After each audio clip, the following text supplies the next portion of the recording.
Hey baby, I noticed you look at me when I shouted at you to look at me. Why don't we cut the small talk and get down to business in my love nest? Hello everybody, welcome back to 2DS Studios. I'm 2DS, and if my voice sounds funny, it's because I have some slight allergies. But we're not here to talk about that. We're here to talk about Crash Bandicoot. I've been wanting to talk about Crash Bandicoot for a while now, and I guess you could say it's about time I got around to doing it. Crash is a series that's been around for quite a while now, and over the years, our favorite marsupial has gone through many different design changes. For this video, I'm going to be talking about the history of Crash Bandicoot designs. 1996, Crash Bandicoot debuted on the PS1, and his OG design is absolute perfection. Got the iconic jeans, the orange fur, red mohawk, red chucks, and his silly, goofy smile. That was always one of my favorite things about Crash, is that he's just a goofy little guy. And the way he's animated in the games, it really shows how Crash has so much character, yet he doesn't have to speak at all. That's one of the things I really like about silent protagonists, where their facial expressions, just the way they act physically, just says so much about the character without having to actually say anything. And it really shows the Looney Tunes inspiration that Crash had. But it has a bit of that 90s mascot platformer flair too, kind of like Sonic.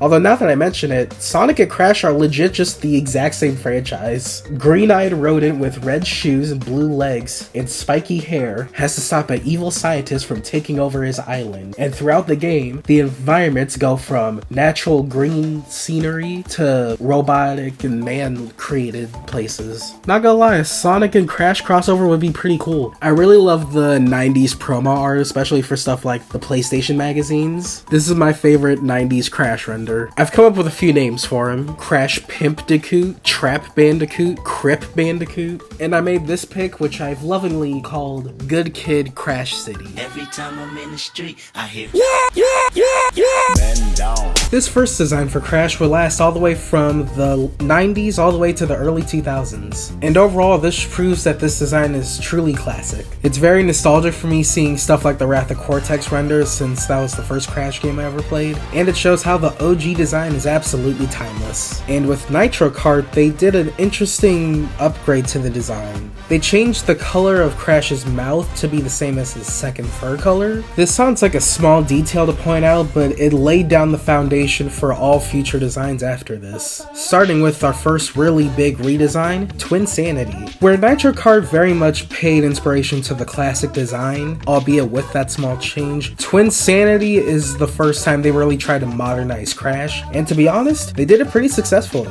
Here, Crash has some knee pads, some real Chuck Taylors. His hair's a lot spikier now too. It looks like they tried to make Crash a little taller and skinnier. Again, kind of like how Sega modernized Sonic. I like the design because it kind of hit the nail just right when it came to modernizing him, but still making you know that, yeah, it's still the same Crash you knew before. Although when Tag Team Racing came out, they got rid of the knee pads, so it was back to the classic rolled up jeans that Crash was known for. A small change, still looks good, and I'm glad to see that they haven't done anything too drastic yet.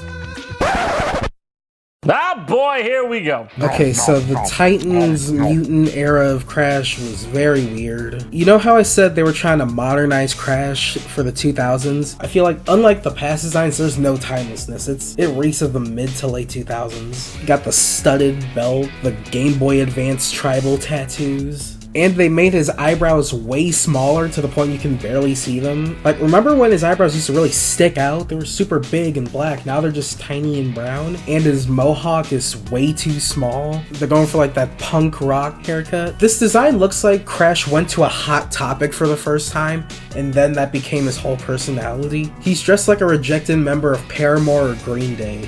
But Activision saw the problems with Duncan's persona and decided to make a change, and they made his design even worse. His limb proportions are so weird looking, he's far too human. His body is so like slender that they basically made him into a rectangle, losing the iconic triangle shape that he was known for. When I think Crash, I think of that hunchbacky triangle build. Crash is built like a nacho chip with pants. It almost feels like those fan arts where they try to give Crash a neck, but it makes it look really cursed. They did also try to make the tattoos blend into the fur a bit more, but this design just ain't it. It's just ugly. The whole Crash of the Titan, Mind Over Mutant era for Crash is basically what the Sonic Boom era was for Sonic. But then, after a decade-long hiatus, Crash would come back onto the PlayStation 4. This is it, everyone. The grand return we've all been waiting for. Crash Bandicoot's grand return in the end, Skylanders.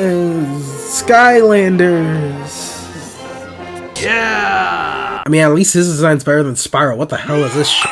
Yeah, if I had to take a guess, after all the backlash with Titans and how they completely bastardized Spyro, Activision figured, yeah, it's probably for the best to stick closer to the classic design when it came to porting Crash to Skylanders, and I think it paid off because Crash looks pretty good. He's back to being very chunky, maybe a little too chunky, but I think that this was a really good, like, back to basics approach to Crash. But if you really want back to basics, look no further than the Insane Trilogy. You know all that praise I had about the classic design? Well, the Insane Trilogy just further proves my point on how timeless this original design is. They really took the OG games and perfectly remastered them in high detailed 4K. It's so great seeing Crash's OG animations completely redone from scratch, absolutely perfectly. The jump from the 90s is spectacular. It legit feels like I'm looking at a Disney movie sometimes. The Insane Trilogy really was a perfect remake of the classics. But then we have Crash Bandicoot 4.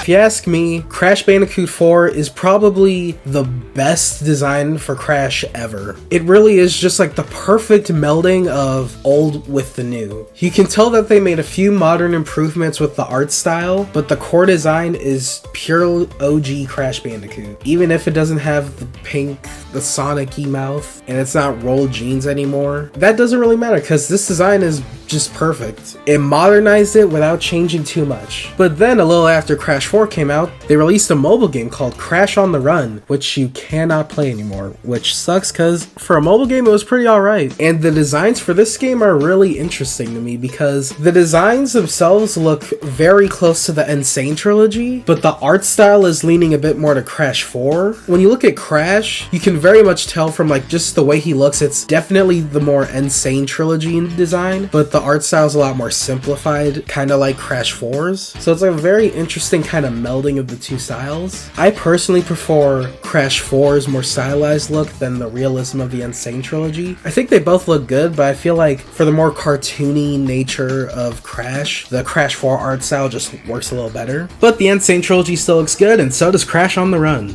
Although that's not the last design we'll be talking about in this video. Our last design is actually the longest lasting design in the entire franchise. Despite all the changes, this design has managed to stay untouched throughout most of Crash's life until Crash 4. And I am of course talking about Japanese Crash. Crash is an interesting character in gaming because he's one of the few American-made mascot characters to really make it in Japan. And one of the big reasons why is because in Japan they redesigned Crash in a design that would be more accustomed to Japanese audiences, so they made him very cute. You can very much see the difference when you compare it to American Crash. In America, Crash is very much seen with like that kind of edgy 90s platform personality, but in Japan they focused a lot more on like the silly, goofy side of him, especially when you compare the commercials from America to the Japan ones. Everyone knows Japan has some pretty weird commercials, but that's also part of their charm. Crash has a very interesting history when it comes to the impact Japan has had on the franchise, and I definitely want to cover that in his future video. I absolutely adore Crash's Japanese design.